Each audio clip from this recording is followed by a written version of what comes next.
Hola, ¿qué tal? Bienvenidos y bienvenidas a una emisión más de Perspectiva. Soy Jonathan Lomelí y quiero invitarlos a que me acompañen en este espacio porque hoy voy a platicar con Cecilia Soraya Sibia y con Josué Daniel Sánchez. Ellos dos son dos ex consejeros del Consejo Ciudadano Metropolitano, un órgano importante que nos representa, y les vamos a explicar en este programa cuál es su importancia y cuál es la relevancia de tener un órgano de este tipo que realmente influye en las decisiones de la agenda metropolitana de nuestra ciudad. Los invito a Perspectivas. Comenzamos.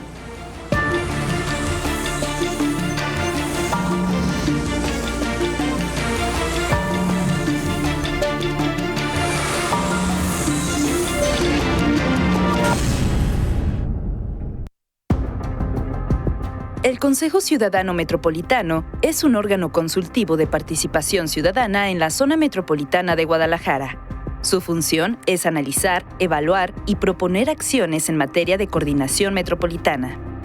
Aunque sus resoluciones no son vinculantes, el Consejo puede emitir recomendaciones a la Junta de Coordinación Metropolitana, que reúne a los presidentes municipales, el gobernador de Jalisco y otros actores clave en la planeación metropolitana.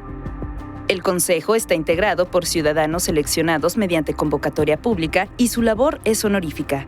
Su papel es recibir y canalizar propuestas de la sociedad civil, vigilar la ejecución de estrategias metropolitanas y evaluar políticas públicas. Hoy en Perspectivas conversamos con dos exconsejeros, Cecilia Soraya y Josué Daniel Sánchez, para entender el impacto y los desafíos del Consejo Ciudadano Metropolitano. Hola, ¿qué tal? Bienvenidos y bienvenidas a Perspectivas. Les agradezco que nos acompañen y el tema que vamos a abordar el día de hoy me parece muy relevante. Es un tema complicado porque el diseño institucional a veces es demasiado burocrático o enredoso. Pero quiero, antes de comenzar esta charla, dejar muy en claro cuál es el propósito de esta entrevista, y es que ustedes conozcan el Consejo Ciudadano Metropolitano. Es un órgano, como acabamos de ver en la cápsula, que se encarga de tomar, o bueno, de participar en las decisiones de la agenda metropolitana.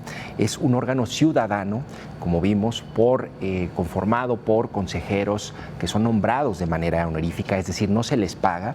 Por lo tanto, ellos no están involucrados en intereses políticos, no tienen intereses de naturaleza económica, y al final son nuestra voz y nos representan a nosotros los ciudadanos en estos espacios de toma de decisiones sobre la agenda metropolitana. Hay un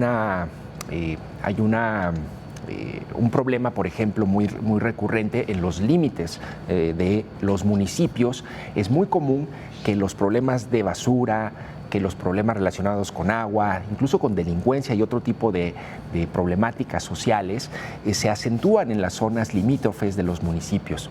Es decir, es mucho más complejo gestionar metropolitanamente una ciudad que hacerlo aisladamente. Entonces, esta es la importancia de este papel de estos consejeros, y me gustaría que los conozcan y que sepamos un poco acerca de su trabajo y sobre todo también de las cosas que se pueden mejorar de este consejo. Les agradezco muchísimo al ex consejero Josué Daniel Sánchez, que nos acompaña en este espacio, y también a Cecilia Soraya Sibia, ex consejera. Josué Daniel Sánchez fue consejero en el periodo 2020-2022 y Cecilia en el periodo 2023-2025. Acaba de terminar. Bienvenidos ambos. Gracias. A la orden. Pues bueno, me gustaría un poco, Cecilia, comenzar contigo. Ya tenemos un poco este contexto. ¿Tú qué formación tienes y cómo es que llegas a ser consejera? Para entender un poco y explicar al público, es decir, cuál es el proceso y cómo llegas tú a ser consejera. Gracias. Pues muy buenos días. Gracias al auditorio. Y bueno, yo soy profesora en la Universidad de Guadalajara, justamente por el tema que investigo, que son comunidades internacionales en el área de Chapala. Resido por el trabajo de campo en Ixtlahuacán de los Membrillos. Estando ahí, pues me doy cuenta de algunas problemáticas, como bien dices, comunes a otros municipios: basura, perros en la calle, de la calle. Y en la página del gobierno municipal vi la convocatoria y pues realicé el proceso de aspiración, llenaba los requisitos. Fue curioso porque no era una convocatoria muy acudida, sin embargo era difícil, solamente estaba en la página de internet, y debo confesar pues que yo nunca había conocido de esta instancia, ¿no? Claro. Y así es como te mueves. ¿Qué formación tienes, Cecilia? Estudié un posgrado en investigaciones humanísticas. Ah, ok, bien. Y prácticamente dedicaste 2 años al Consejo, ¿verdad? De manera sin remuneración. Al Consejo, fue muy curioso el periodo porque debimos de haber tomado posesión en agosto del 2022, pero se extendió el periodo y iniciamos en el 2023. Sí, claro. En el caso de Josué Daniel, bueno, es un invitado recurrente en los medios, un especialista en cuestiones hídricas, ¿no? Ya ha estado en este espacio también hablando sobre la gestión del agua. Tú también llegas como consejero, también por convocatoria pública, ¿cierto, Josué? Así es. ¿Sí? En mi caso, en 2020, sí. Una convocatoria que me encontré en redes. Lo que decía Cecilia, no hay mucha difusión de repente de estas convocatorias. La encontré, me interesó, me pareció una buena oportunidad para opinar sobre el tema que es el que más me interesa, que es el tema del agua. Y participé, fui seleccionado y entramos en agosto de 2020 y terminamos en septiembre de 2022. A ver, Josué, me gustaría que trataras un poco de explicarle al público y explicarme a mí un poco qué función tiene el Consejo Ciudadano Metropolitano, cuál es su propósito y en dónde está inserto para entender, digamos, brevemente, ¿no? Su papel como órgano consultivo, dice la ley. Así es. Sí, todo esto, la existencia del Consejo se basa en lo que establece la Ley de Coordinación Metropolitana del Estado de Jalisco. Nuestro Estado tiene una ley que trata de ordenar la participación de las diferentes instancias en las áreas metropolitanas. Y en este caso, en el área metropolitana de Guadalajara, el Consejo Ciudadano Metropolitano es una de las instancias que integra este esquema donde se busca precisamente que haya coordinación en la toma de decisiones, ¿no? Ajá. Y ustedes son un voto en la Junta de Coordinación Metropolitana, ¿cierto? Así es, la Junta de Coordinación Metropolitana. ¿Qué hace esa Junta? Esta Junta, como su nombre lo dice, trata de reunir en un mismo espacio diferentes voces. En este caso, la voz del Poder Ejecutivo, el gobernador, que representa un voto, y sus representantes a través de las diferentes secretarías de Estado. Claro. Los 9 municipios que integran el área metropolitana de Guadalajara, hay un lugar para la Secretaría de Desarrollo Territorial de la SEDATU federal, un espacio para el Congreso del Estado y un espacio para la ciudadanía. Que esto me gustaría que lo visualizara la gente. Es decir, está la Junta de Coordinación Metropolitana, hagamos una suposición y van a votar o estudiaron y analizaron una cuestión relacionada con el reordenamiento del transporte público. Entonces, cada uno de los 9 alcaldes representa un voto. Así es. El gobernador representa otro voto, un diputado, la SEDATU, y hay un voto de ustedes, es decir, de los 33 consejeros valen un voto, que son los ciudadanos, es decir, nosotros, ¿correcto? Así es. Esa agenda, ese momento, digamos, es fundamental para entender el papel y la relevancia, porque ustedes ahí pueden opinar, aunque no es que sea obligatorio que atiendan sus recomendaciones, pero ustedes tienen una opinión y un voto en esa junta, ¿correcto? Es correcto. Y me representan a mí. Así es. Esa es la relevancia. Muy bien. Ahora, me gustaría un poco también que me explicaras, Cecilia, acabas de terminar tú un periodo, pero explícame cuáles son los alcances de este consejo, es decir, yo me puedo sentir tranquilo porque un voto ayuda y es suficiente para velar, digamos, por una buena decisión en cuestión metropolitana, buenas decisiones, y que no esté, por ejemplo, contaminada por decisiones políticas, por intereses económicos o incluso por otras razones, Cecilia. Gracias. Bueno, mi experiencia y que la comparto porque ya la ha explicitado el ingeniero Josué, es una preocupación importantísima que, a pesar de que puede ser una fortaleza de este mecanismo de participación ciudadana que pudiera ser idealmente un importante mecanismo, adolece justamente, bueno, para mí en la práctica, de que no es vinculante. Por otro lado, si hacemos un conteo muy rápido, pues un ciudadano no es representativo con relación al número de municipios, el gobernador, y además hay otras dificultades, aunque la Junta de Coordinación Ciudadana y nosotros, en el esquema de las instancias de las que mencionaba, es decir, el IMEPLAN como el ente técnico, las agencias metropolitanas como los entes operativos y nosotros como los entes sociales, tenemos que atravesar por toda una agenda para trabajar muy compleja, ¿no? Por ejemplo, en este periodo, según el informe, realizamos 6 proyectos en 2 años. Ajá. Y algunos temas emergentes, sustanciales, por ejemplo, el tema de la movilidad del transporte, se quedó en buenos propósitos, ¿no? Claro. Yo creo que requiere una reflexión seria la estructura y el funcionamiento del Consejo. De este consejo, ¿no? Porque digo, es importantísima la idea de que sea un mecanismo de participación ciudadana, ¿no? Sería muy valioso poderlo recuperar por ahí. Josué, tú eres una persona muy activa, muy crítica y propositiva también en el sentido de la cuestión del manejo del agua. Vi que tú te inscribiste con toda la intención de incidir en la agenda del agua. ¿Se pudo hacer desde el Consejo Ciudadano Metropolitano? No se pudo. Tiene que ver con lo que dice la consejera Cecilia, en el sentido de que no hay está el mecanismo, pero el diálogo a veces es muy difícil. En este caso, para empezar, cuando estuvo nuestra generación 2022, 2020, 2022, ni siquiera existía se trabaja, esta coordinación se lleva a través de mesas, es decir, donde todos se sienten en una mesa y vamos a abordar un tema en específico. Bueno, no había mesas para movilidad, mesa para medio ambiente, mesa para cualquier otro tema metropolitano, pero no había una mesa para el agua.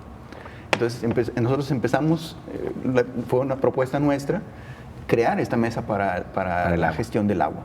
Se logró, se lo consiguió la aprobación, pero ya estando creada la mesa, no hubo nunca disposición. La mesa sesionó, en los 2 años que estuvimos, sesionó 3 veces, y de esas 3 veces, solo en 2 ocasiones fue nada más para instalarla, porque como la primera vez, ya una vez creada la mesa, había que instalarla con todos los actores, se instaló, ¿qué tal? Mucho gusto todos.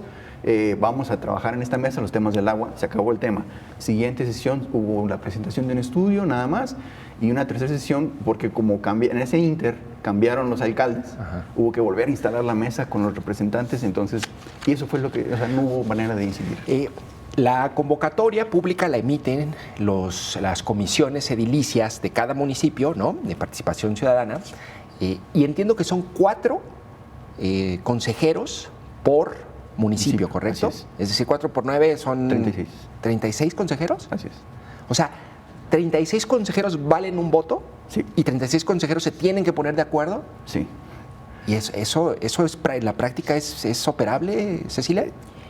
No es operable, e incluso algo lamentable, este es un tema pues de la equidad y la representatividad, pero también voy a desviarme un poquito, pero hablando del número de consejeros, de la integración para los trabajos, hay muchos temas emergentes, como bien mencionaba el ingeniero, el consejero, por ejemplo, el agua, ¿no? Que habría que hacer, por ejemplo, un posicionamiento. Aunque seamos 36 consejeros y, bueno, en el caso de esta generación quinta, no tuvimos consejeros de Juanacatlán. Voy a irme también por otro tema, es decir, hay una comisión de normatividad que tiene que estar cuidando que esté completa la integración de los consejeros, que esté viéndose el reemplazo, pero pues la estructura no funciona y son 18 consejeros titulares que tienen ciertas atribuciones, 18 consejeros suplentes que tienen menores atribuciones. Entonces, es complejo pues que 36 se pongan de acuerdo y además los perfiles o las motivaciones por las que llegamos al Consejo son muy diversas, ¿no? Y hay intereses O sea, puede haber consejeros de grupos políticos, es decir, que pertenezcan a grupos políticos o con ciertos intereses. Puede también, ser, ¿no? O sea, y puede ser, y incluso, pues, al momento de la votación podríamos interpretar, pues, que hay líneas o intereses específicos hacia dónde llevar la agenda de trabajo, ¿no? Claro. Josué, en tu diagnóstico que escribiste después de que terminaste como consejero, mencionabas que uno de los principales problemas es el desconocimiento del consejo, ¿no? de la ciudadanía. Pero a mí me parece difícil, Josué, ¿cómo crees o qué tipo de trabajo se tendría que hacer para que la ciudadanía conozca y pueda usar o cómo podría usar este consejo, ¿no? Es decir, me parece de repente así como un ente demasiado abstracto. Son muchos consejeros en una juntota de coordinación metropolitana apabullantemente con mayoría de la clase política. Por supuesto. Sí, como bien dices, nos desconocen, el consejo no es conocido, la gente no lo conoce, por eso mismo también hay poco interés de participar en la parte de que cada persona, ciudadanos que no tenemos un salario en el consejo, pues no podemos desprendernos de nuestros compromisos laborales, profesionales, familiares, totalmente para poder darle la atención que merece el consejo. ¿Qué tendríamos que hacer como consejo para que nos conocieran? Bueno, primero tenemos que involucrarnos realmente en los temas que le interesan a la ciudadanía, los temas que le duelen a la ciudadanía y dejar más de lado, de repente aquí lo que se busca es impulsar políticas públicas, temas que inciden en la agenda metropolitana, en la problemática de la metrópolis, pero muchas veces el gobierno del Estado o las instituciones gubernamentales tienen una visión del problema que a veces no es la misma visión que tiene la ciudadanía, y entonces se impulsan esos temas desde arriba y tienen la mayoría de votos y el Consejo no tiene realmente votos que puedan incidir realmente en el tema que interesa. Un ejemplo, desde los entes gubernamentales nos dicen que el transporte público es una maravilla, que tiene una calificación muy alta, que funciona eficientemente. Claro. La realidad es que la ciudadanía tiene una percepción muy distinta. Entonces, ¿de qué le sirve a la ciudadanía un consejo que al final de cuentas, ya sea que vote a favor o en contra de las decisiones que se toman en la Junta, no le representa un beneficio tangible en que realmente haya mejoras sustanciales en el transporte? ¿Y qué se tendría que hacer para cambiar eso, en tu opinión? Insisto en la parte de que tendríamos que realmente tomar el pulso de los problemas, de lo que siente la gente y sumarnos a esa crítica. Es decir, si estamos en esa postura donde avalamos todo lo que nos dice el gobierno, pues la ciudadanía no se va a involucrar con ese ente que no lo incluso representa. Haciendo posicionamientos mediáticos, siendo más... Exactamente. ¿no? Y eso no pasa. En la generación 2022 sí tratamos de ser muy incisivos en ese sentido. Sí hubo una recomendación sobre Iconia, de hecho, ¿no? Hicimos una recomendación sobre Iconia que fue muy polémica y que dolió mucho en los círculos municipales de Guadalajara en su momento. Pero ese precisamente, eso es lo que de alguna manera al menos en la generación que participamos, creo que nos quitó mucho posibilidad de incidir, porque empezamos a sufrir una especie como de cierto bloqueo porque no había como esa, no estamos de acuerdo con esa postura que está manifestando el Consejo. Si no se alinean políticamente los... claro, por supuesto. ¿De quién dependen ustedes? Es decir, ¿dónde sesionan físicamente? ¿De quién dependen? Dicen que no tienen presupuesto, pero al menos les dan hojas y un secretario técnico o algo. Ese es un tema también muy importante. En teoría, el Consejo Ciudadano es una instancia independiente, pero no tiene presupuesto y los ciudadanos que participan pues tampoco tienen un salario, ni mucho menos. Se asigna un presupuesto que se maneja a través del IMEPLAN, por ejemplo. Ahí hay una cuestión ahí rara, porque si somos entes independientes, ¿cómo es que un ente maneja el presupuesto de otro? ¿Y para qué es ese presupuesto? Básicamente para organizar consultas, para comprar algún equipamiento menor, no, porque ni siquiera para transporte de los consejeros, que luego hay que estar moviendo Zapopan y Tlahuacán. Ya me imagino. Pero sí, no, ¿dónde sesionamos? Sesionamos en las instalaciones del IMEPLAN, porque el Consejo tampoco tiene Entonces dependemos para la operatividad del Consejo de otras instancias que no son ciudadanas, ¿no? Claro. Cecilia, y esto es importante. ¿hay apoyo por parte de la titular del IMEPLAN? Es decir, ¿en tu generación hubo apoyo para poder impulsar temas, para hacer recomendaciones, recursos materiales, asistencia técnica? Es decir, ¿se facilitó o es menor la atención o podría mejorar? Me gustaría que me compartieras un poco, porque al final me parece que entonces sí dependen en gran medida, aunque son un ente consultivo aparte, dependen en gran medida de la titular o del titular en turno, ¿no? Del IMEPLAN, que sería Patricia Martínez. Claro. Sí, yo la interpretación que tengo hasta el momento es que los consejeros, la mayoría somos ciudadanos comunes y corrientes, los cuales con buena voluntad requeriríamos una capacitación. Primero, ese sería el primer apoyo, una capacitación muy certera, que, por ejemplo, ha habido intentos de que las generaciones nos estemos transmitiendo. La generación anterior le correspondo es la del 2022, e incluso ellos formalmente integraron los asuntos que podían legarnos. Sin embargo, hay un camino administrativo muy complejo, porque sí somos una ente independiente, pero para solicitar información es complejo. Están ahí las agencias, las 3 agencias pues operativas, y es incluso burocrático pedir la información. Al propio IMEPLAN. Sí, al propio IMEPLAN, sí. El propio IMEPLAN hay que pedirle por escrito información que ellos tienen ahí a la mano de las agencias. Nos brindan apoyo, incluso la capacitación en términos de documentos o de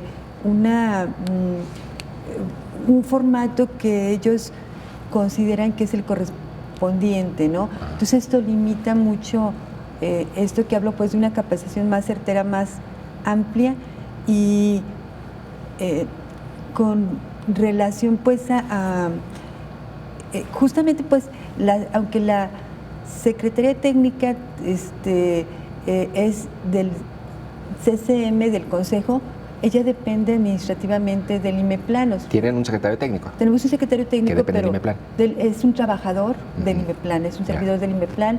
Entonces esto, por supuesto, que orienta mucho las formas de capacitación, los apoyos, y que mi interpretación en esta generación logró, bueno, hay mucha confusión incluso sobre de quién dependemos, ¿no? Hay consejeros, cuando conversamos, no entendemos ni siquiera esto de las 4 instancias, claro, porque en la práctica se ha orientado de otra forma. Fíjense que le decía hace rato antes de comenzar el programa que de pronto el diseño me recordaba el Sistema Nacional y el Sistema Estatal Anticorrupción, que prácticamente son diseños hiperburocratizados, realizados justamente para que no se realice nada, ¿no? Es decir, hechos justamente para confundir. Es su principal propósito. Pero bueno, digo, me recordaba un poco eso. Entonces, al final, tenemos un minuto ahorita antes de irnos de corte, pero a ver, pues entonces, Cecilia, y muy brevemente tu respuesta te pido para irnos a corte, pues en realidad lo que tenemos no es en realidad una participación ciudadana, digamos, en la práctica funcional, real y con impacto. Es decir, yo diría que estamos en un punto casi hasta de simulación.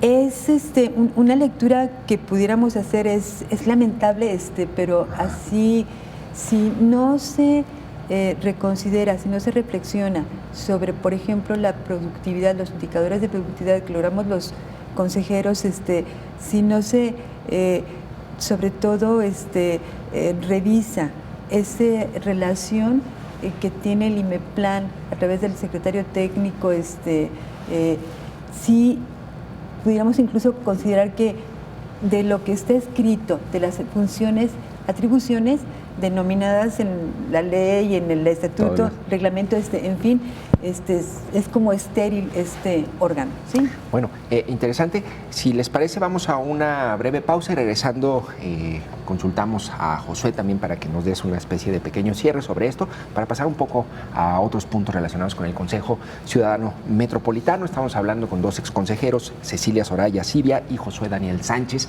Vamos a una breve pausa y regresamos con más en Perspectivas.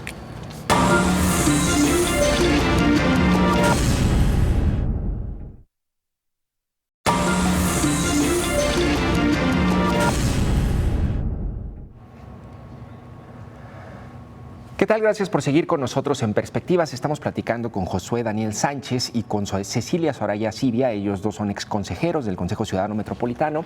Y me gustaría un poco, hablábamos hace un momento en el capítulo anterior sobre la importancia de esta representación de los ciudadanos en la Junta de Coordinación Metropolitana, en donde se toman las decisiones relacionadas con la agenda intermunicipal en la ciudad, en Guadalajara. Y me gustaría un poco hablar, por ejemplo, del tema de Avenida Lázaro Cárdenas, ¿no? Vamos a pensar en el operativo, ¿no? Es decir, ese es un aspecto relacionado con la movilidad que involucra a varios municipios. Allí el Consejo Ciudadano Metropolitano podría emitir una postura y decir esto tiene que hacerse así, o tiene que hacerse mejor, o está bien, o hacer sugerencias, Josué, en un aspecto, por ejemplo, como ese de movilidad. Sí, por supuesto. ¿Sí? Es un tema que impacta la calidad de vida de la gente. El transporte público, el transporte privado en el automóvil se traslada a la gente entre municipios, gente que vive en Tonalá termina trabajando en Zapopan y viceversa, Tlajumulco hasta la parte norte de Guadalajara. Por supuesto, toda la movilidad es un tema que puede incidir. Y en ese sentido vi que la ley dice algo así, que el Consejo puede hacer una especie como de recomendaciones públicas, ¿no? Es decir, ustedes arman un documento y dicen, bueno, a ver, aquí este problema lo tenemos, las autoridades tienen que atenderlo. En ese sentido, Josué, en tu experiencia, ¿no? ¿Qué tan a menudo se pudo realizar ese tipo de recomendaciones públicas que muchas veces al llevarlo a los medios es cuando se comienzan las verdaderas discusiones y las tomas de decisiones que a veces pues cambian el rumbo de las cosas? Sí. Es difícil para el Consejo trabajar, como decíamos, son muchos integrantes, cada integrante tiene una manera de pensar, una manera de percibir los problemas de la ciudad. Cada municipio tiene diversas problemáticas. Hay municipios para los que es más difícil, claro, por ejemplo, el tema del transporte público. Hay otros que el transporte a lo mejor lo tienen resuelto, pero no tienen el tema del agua, por ejemplo, etcétera, ¿no? Entonces, los integrantes del Consejo tienen que trabajar en la generación de estas recomendaciones y posteriormente presentarlas. Tenemos la capacidad de abordar esos temas y emitir estas propuestas, trabajar, que el trabajo en general lo hacemos los ciudadanos en nuestro tiempo, en el tiempo que tenemos, y abordar en tu periodo, por ejemplo, 2022, ¿cuántas hicieron y cuál fue la más relevante? Hicimos, si mal no recuerdo, bueno, 2 o 3 recomendaciones. Una de ellas, la del tema Iconia que ya mencionábamos. Hicimos la recomendación para la instalación de la mesa de gestión integral del agua. Estuvimos a punto de generar otra recomendación sobre temas de transporte público, sobre todo en los municipios, digamos así, externos, los claro, que están desde Iztahuacán, Zapotlanejo, por ejemplo, Tlajumulco. Esa no alcanzó a salir, no nos alcanzó el tiempo. ¿Y ya nunca salió? Ni hubo el seguimiento después. Ese es un problema ahí para Patricia Martínez del Dimeplan. Otra recomendación que estuvimos trabajando y quedó muy avanzada y que tampoco se le dio seguimiento, tenía que ver, por ejemplo, en este caso, un caso muy específico, la desaparición de un cuerpo de agua en la zona sur, en la colindancia del municipio de Tlaquepaque y El Salto, donde hay muchos problemas de inundación en el Coronel Ojo de Agua, donde cada año les tienen que estar renovando claro, el mobiliario a la gente porque se les inunda. Ahí vamos a emitir una recomendación, no alcanzamos y ya no se le dio continuidad. Oye, Josué, dime así nada más brevemente, dices que esta recomendación de Iconia medio como que no gustó. ¿En qué consistió? ¿Qué fue lo que revisaron o qué hicieron? Nos llamó mucho la atención la manera en que desde el gobierno se dispone de los bienes, en este caso municipales, el espacio, que se podrían ser bienes públicos, espacios públicos, para generar negocios privados. Obviamente conocemos que el caso de Iconia es muy antiguo, se generó desde ya 2008 aproximadamente, nosotros en 2020 lo estábamos abordando, y la recomendación iba en el sentido de que deberíamos buscar aprovechar estos espacios no para negocios privados, sino para impulsar espacio para la ciudadanía. Estamos escasos de áreas verdes, estamos escasos de espacios para que la ciudadanía pueda realizar otro tipo de actividades y en cambio se están destinando espacios para negocios privados. Entonces, claro, iban enfocados en el caso de Iconia a ese tema específico e incluso lo ampliamos a otros temas muy relacionados, por ejemplo, lo que sucedió en el caso de Plaza Arcos en Zapopan, este espacio también que era claro, propiedad municipal y que se le terminó entregando en la inmobiliaria para desarrollar una torre de departamentos, ¿no? Entonces, claro, iba con ese enfoque. se publicó, incluso se publicó en medios y realmente no les gustó. No les gustó, ¿no? ¿Qué les dijeron que hubo? Hubo reticencia a dar una respuesta oficial, no hubo mucho, no gustó. De hecho, la presentamos en su momento con el presidente municipal en ese entonces, el actual gobernador. No fue muy bien recibida y realmente durante mucho tiempo se evadió darle una respuesta oficial al Consejo. Sí. Cecilia, en tu caso, en tu periodo, ¿cuántas recomendaciones hicieron y de qué? ¿De qué? Muy bien. El informe oficial ya al término señala 6 proyectos, recomendaciones que signifiquen un posicionamiento público. Bueno, hay una que tiene que ver con los accesos carreteros, pero que tardó 1 año y medio en que llegara a la Junta de... ¿Por qué? Hay una ruta que no está escrita, pero justamente como el reglamento, que también tiene 6 años en pausa para modificarse, las normas se tienen para que pueda llegar a su curso, ¿no? 1 año y medio es demasiado. Es demasiado. Y hay una recomendación o un proyecto que se concretó, que es el del bosque urbano en Ixtlahuacán. Hay trabajos que se hicieron de observaciones al POMED, al PIMUS, y hay otro trabajo es un trabajo ejercicio práctico sobre bosques, sobre huertos urbanos. Hay otro trabajo sobre un foro que inmediatamente cuando iniciamos ya estaba medio organizado, como que tenía muy claro el consejero con el foro que quería realizar de los 15 minutos. Pero justamente como ha comentado el ingeniero, nos dejaron los exconsejeros un listado de temas emergentes que pudiéramos haber por ahí retomado. Pues continuidad, ¿no? Darle continuidad, que sería lo deseable. Son solo 2 años, 2 años en los que se pierde mucho tiempo en la capacitación, entender dónde estamos. Y sin embargo, esos temas no nos llegaron a la mesa de discusión. Como bien dice el ingeniero, se divide en comisiones, algunos grupos se enteran de esos temas, entonces no hay un consejo realmente trabajando, ¿no? Claro. Es lo que oficialmente realizamos. Hubo intentos de hacer un posicionamiento acerca del agua, pero no tuvo... ¿Hicieron algo de Lázaro Cárdenas o no va? Hay un consejero que presentó una recomendación. Lo que recuerdo ahorita es que él pedía la ampliación de carriles justamente en el enlace hacia Contonalá. Sí. Cecilia, entonces dices que este consejo no emite, no tiene posicionamientos públicos, hay un problema de capacitación. En febrero, principios de febrero, llegó la nueva generación. De hecho, el gobierno del Estado envió un comunicado diciendo que había capacitado a los nuevos consejeros. Lo que planteas un poco es que también es confuso, que no es suficiente, ¿no?, para poder, digamos, empoderar a los consejeros. Entonces, en tu opinión, Cecilia, ¿cómo se podrían hacer mejor las cosas? Dime un par de cosas que probablemente ya se pueden hacer ahorita sin tanto burocracia y que pudiera mejorar el desempeño de este consejo. Yo creo que una muy importante es entender que debe permitírsele al consejo ser ese ente independiente, es decir, nada más recibir del IMEPLAN, trabajar en conjunto para el apoyo técnico, pero permitir que el consejo tome decisiones, busque otras instancias, por ejemplo, universidades que pudieran funcionar más como un consejo asesor.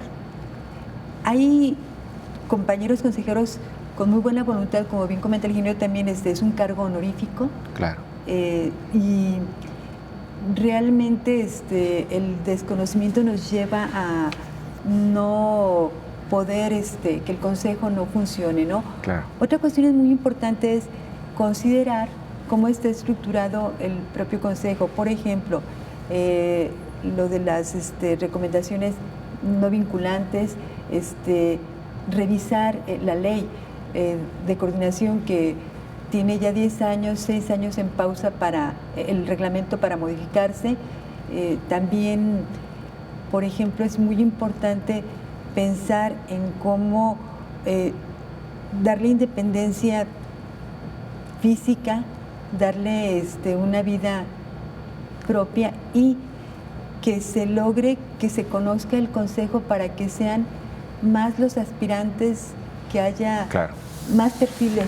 ¿Tú en tu periodo percibiste algún tipo de presión o interés político por parte de, no sé, de algún actor o incluso de la directora?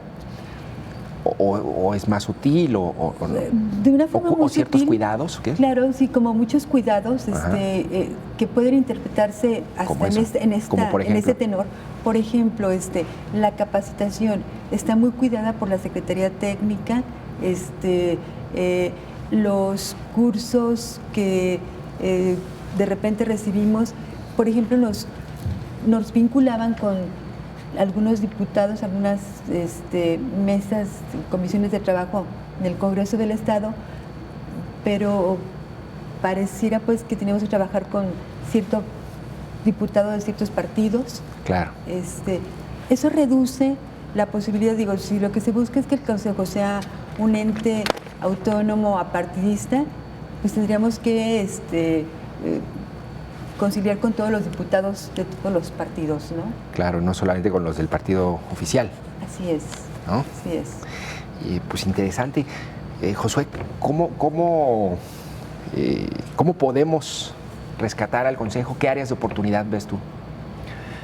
Yo me voy a permitir insistir en que necesitamos concentrarnos en la agenda de lo que la gente realmente le interesa. Pienso, por ejemplo, sin descartar ni minimizar el valor del trabajo realizado en la generación que acaba de terminar, 23-25, pero pienso, por ejemplo, en los temas en los que no se posicionaron. Sí, estuvo excelente, es de reconocerse la creación de este bosque urbano a propuesta del Que, Consejo. por cierto, un paréntesis, es un bosque urbano en Ixtlahuacán que propone la consejera presidenta de Ixtlahuacán, ¿cierto? Así es, así es, sí, es correcto. Y hubo otros proyectos interesantes, pero por ejemplo hubo otros aspectos en los que el Consejo prácticamente, por ejemplo, ¿no?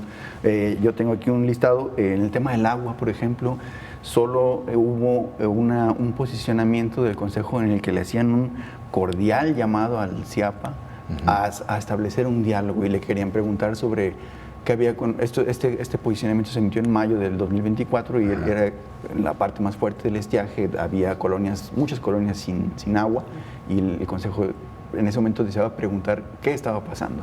Pero realmente no había una posición realmente crítica, o sea, la gente es la que está padeciendo la escasez de agua y no le podemos hacer un cordial llamado. Por supuesto hay que respetar las formas, pero no podemos esperar. De hecho, ese llamado nunca obtuvo respuesta oficial del CIAPA en su momento, ¿no? El tema de las inundaciones, jamás dijeron nada de las inundaciones. ¿Cuántos muertos hubo en 2024 por el tema de las inundaciones? No hay realmente un plan de trabajo para resolver ese problema y el Consejo Ciudadano no dijo nada. La calidad del aire, que es un tema recurrente, sobre todo en invierno. Todo este ataque constante, permanente sobre nuestras áreas naturales protegidas, no deja de ser el caso con el Mixtiquil, por ejemplo, el Consejo no se posiciona al respecto. Entonces, son temas que nos duelen, que nos causan muchas dificultades a la ciudadanía. El transporte público, insisto, o sea, el transporte público que supuestamente tiene calificaciones casi de excelencia, 8, arriba de 8, y no hay realmente un posicionamiento firme sobre que realmente el transporte está muy deficiente. O la Agencia Metropolitana de Gestión de Residuos, ¿no? Es decir, tenemos un concierto de... No, ni siquiera concierto. Más bien tenemos a cada municipio intentando resolver a su manera en vez de verlo metropolitanamente, ¿no? Exactamente. Y son temas, creo que todos estamos de acuerdo que son temas muy graves para la ciudad, en los que el Consejo no está tomando una postura firme que represente realmente a los 5 millones y poquito más de habitantes que tenemos en esta ciudad. Pues es que ahí yo creo, Josué, bueno, yo como periodista, mi formación, yo digo que eso tiene que ser una cuestión mediática, es decir, tienen que incomodar, porque si no incomodan, ¿no? O sea, entonces, ¿de qué sirve la participación ciudadana? A ver, muchos de los que están en el IMEPLAN y en otros órganos fueron activistas.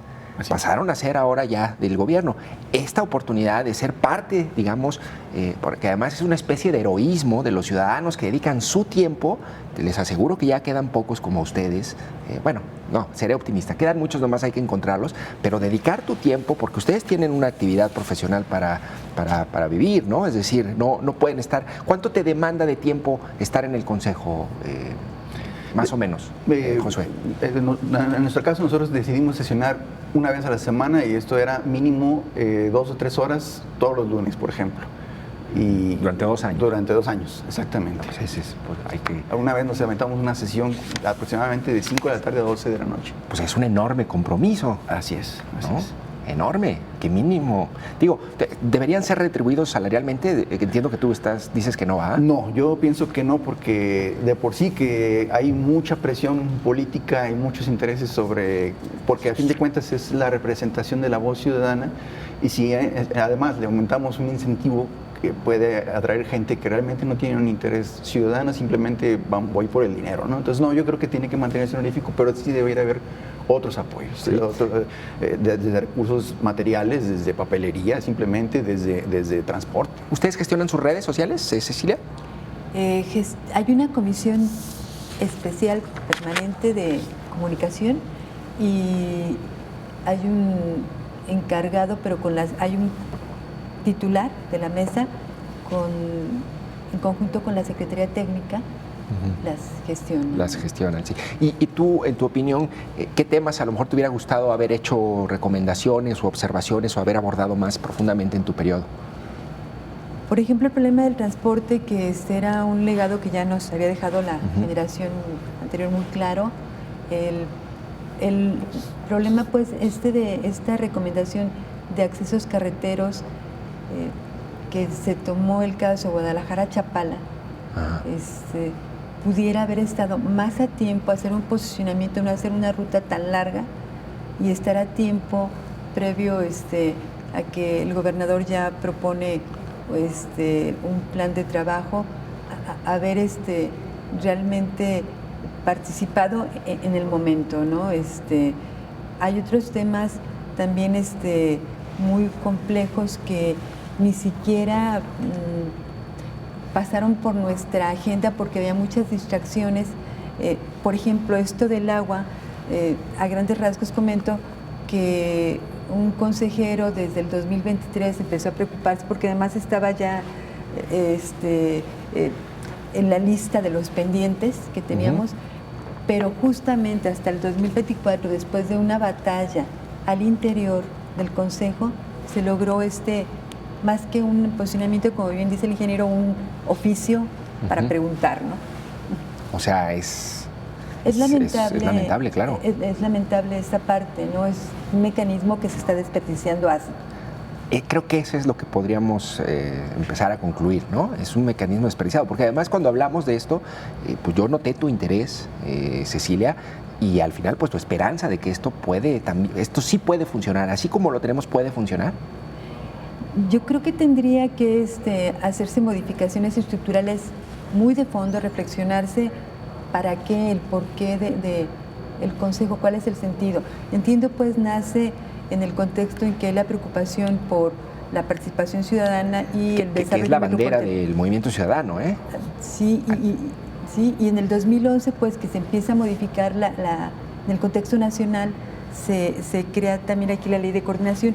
Sin embargo, ahorita, ¿cuál sería el propósito, el por qué, el para qué del Consejo? Debe reflexionarse, ¿no? De nuevo, ¿qué es lo que tiene que ser? Josué, ¿tú qué aspecto, cómo se podría rescatar esta participación de los ciudadanos? Y a mí me parece que es muy importante dentro de esta que comenta Cecilia, en el sentido de reformar estructuralmente el Consejo, de incluso cómo se selecciona, porque a mí me parece muy importante hacer un llamado sobre la legitimidad de la opinión del Consejo. ¿En qué sentido? Uno se postula, el consejero es el que se postula, entonces este consejero o consejera puede tener un desinterés, o sea, vamos, no venir un interés ciudadano. Puede tener un interés ciudadano y no traer a cuestas intereses particulares o políticos, pero puede haber otros que sí. Entonces, ¿quién selecciona al consejo? Un diputado, un senador, cuando menos van y hacen campaña y dicen yo quiero ser, y la gente decide si sí o si no, pero nosotros no, nosotros nos postulamos y mediante un sorteo quedamos, ¿no? Entonces puede haber gente impulsada ahí. Creo que tendría que trabajarse mucho en cómo se selecciona para que haya una legitimidad y que no haya esta posible influencia de otros actores externos hacia cómo deben decidir. Oye, decía ahorita Cecilia, una cuestión es una reforma legal, es también una cuestión interna de capacitación, de procesos, de planeación, digamos, irónico, ¿verdad? El Instituto de Planeación necesita un poco más de planeación para su Consejo Ciudadano Metropolitano, pero a ver, díganme, en tu caso, Josué, dime, ¿quién? Los nombres, es decir, ¿quién puntualmente debería o podría hacer algo para que esto cambie? Es decir, yo pienso ahorita, de entrada, la titular del IMEPLAN, ¿no? Patricia Martínez. ¿Quién más? Yo creo que el Congreso del Estado tendría que estar ya trabajando en una reforma. Nuestro Consejo propuso modificación al reglamento, modificación a los estatutos de este Consejo y se llevaron y se dialogaron en su momento con la legislatura pasada, pero no caminaron. Entonces, ahí Tendría que ser la presidencia de la Comisión de Gestión Metropolitana, algo así, ¿no? Tendría que ser, en este caso, actualmente, si no me equivoco, recae en Mariana Casillas. Mariana Casillas. ¿O quién es? No es Alondra. No, pero bueno, habría que buscar a la diputada, ¿no? En el Congreso, porque ellos son los que tienen precisamente su trabajo es modificar las leyes, ¿no? ¿Y qué ley habría que modificar? La Ley de Coordinación Metropolitana y los reglamentos que de ella se desprenden para la operatividad del Que el reglamento ya lo hace el gobierno del Estado, ¿no? El Ejecutivo, ¿no? Sí, ¿no? Ahí sí, yo. Sí, legalmente sí es así. Bueno, ¿quién más? ¿Alguien más que podría tener ese margen de decisión para cambiarlo? Digo, para buscarlos y platicar con ellos y ver qué se puede hacer. Bueno, yo me voy a regresar a ese tema del reglamento que me parece fundamental. Son 6 años en pausa. De hecho, la generación anterior nos entregó el proyecto de reglamento interno. De reglamento interno. Del Consejo. Sí. Ese se puede votar al interior del Pleno. Pues justamente por eso es ¿qué serán? Sutilezas, cuidados para conducir las mesas, los trabajos hasta ciertos límites, no avanzó. ¿En qué ayudaría ese reglamento interno? ¿Tú lo has visto, Cecilia? ¿En qué ayudaría? Ayudaría en la parte de los trabajos, ayudar a que los consejeros tuvieran más libertad, más, por ejemplo, poder solicitar apoyo, insisto, fuera del IMEPLAN, de otras instancias, otorgar más atribuciones a los consejeros suplentes. Claro. Realmente somos 36, pero muchos consejeros solamente consideran esencial el ir a votar, ¿no? ¿Y ese reglamento interno quién debe aprobarlo? ¿La Junta de Coordinación Metropolitana? El Pleno del Consejo. ¿Del propio Consejo? El propio Consejo. ¿No? Sin embargo, pues se atraviesa por una historia compleja al interior del Consejo. Hay unos artículos que sí tendrían que irse al Congreso. Claro, sí. Está relacionado, claro. Está relacionado, los que tienen que ver con el Estatuto de la Ley. Nosotros tuvimos también un acercamiento, la presidenta en turno de la Comisión de Gestión Metropolitana, con la apertura, ¿no? Bueno, pero no llegamos a ese momento. Pero no llegaron. Pues bueno, mira, ahí hay un proyecto de reglamento interno. La verdad es que les agradezco mucho, Cecilia Soraya Sibia y Josué Daniel Sánchez, exconsejeros en distintos periodos del Consejo Ciudadano Metropolitano. Se nos acabó lamentablemente el tiempo. Sin embargo, a mí me parece que esta nueva generación que empezó de consejeros en febrero, ojalá vean esta entrevista, ojalá ellos tengan la motivación y la voluntad de hacer las modificaciones para que sean verdaderamente un órgano representativo de la ciudadanía, porque ya están dando su tiempo, ya están dando su atención y su esfuerzo sin ninguna remuneración y son los únicos que pueden tener una voz despolitizada, sin intereses económicos o partidistas, como suele ocurrir en estas decisiones de vinculadas a la agenda metropolitana. Les agradezco muchísimo que me hayan acompañado. Gracias, Cecilia. Muchas gracias. Gracias, Josué, muchísimas gracias. También gracias a usted por haberme acompañado. Soy Alca Lomelí. Nos vemos y nos escuchamos en la próxima emisión de Perspectivas.